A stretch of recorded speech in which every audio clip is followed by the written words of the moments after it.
Now, the rest of the story. Alright, welcome back. You guys kind of missed the show. We're done baling. I managed to plug the baler in a way that I've never plugged it before. I actually threw up a bunch of material up above of those pressure rails in the pickup, and it was trying to throw the hay up in front of these baler belts. Never had that happen before. Dad and I were digging it out. It took us about 15 minutes to get everything taken off. Managed 28 bales, which is pretty respectable. I think at the most over the years we've made these pastures, I think we had like 35, close to 40 one year.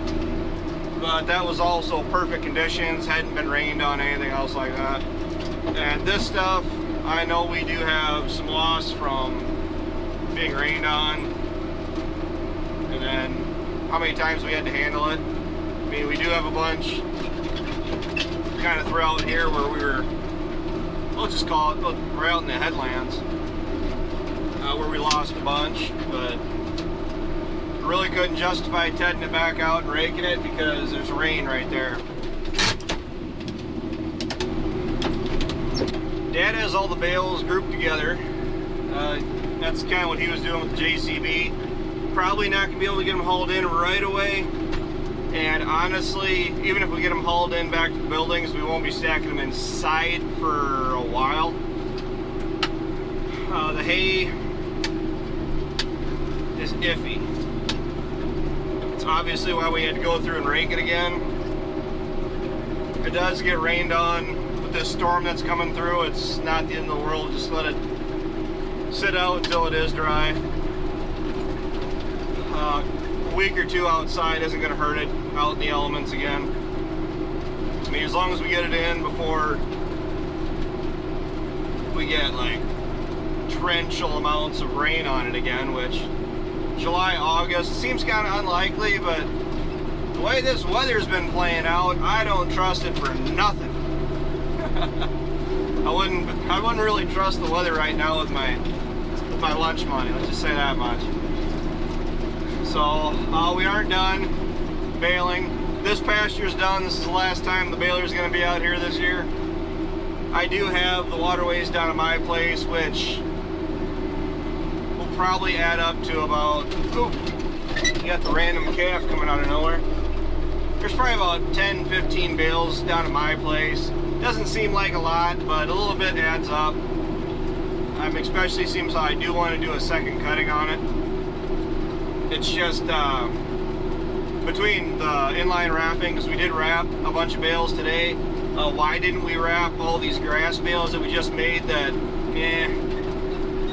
they are what they are? Why didn't we wrap them? That is because the person that brought the wrapper and ran it for us, it's his wrapper, and that wrapper was heading to another farm to be used yet again once we were done with it. So as far as expecting him to stand around and wait for all these to get made and hauled in, it's kind of unreasonable. Especially seems like we just wrapped up, what was it, about 90 some bales this morning, and we only come out with 28 right now, and it would have been hardly worth the wait.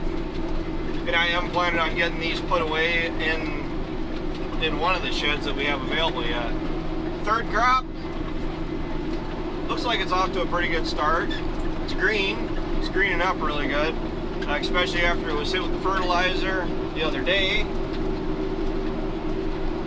We're probably going to have to keep an eye on that for the next few weeks, and really see how that fertilizer really helped. You guys can see Junior back there, he's chasing me. Take it, somebody's lost.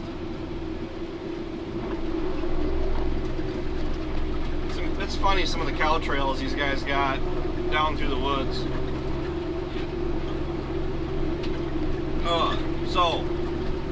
Andrew did leave a test strip, or a couple test strips, on our new seeding on our hay ground that he sprayed, because we obviously want to see if we can tell later on here if was worth the extra money, which I think we all are pretty certain that it was worth the extra money to fertilize that third crop that's coming up. If we have too much hay, is a lot better than not enough.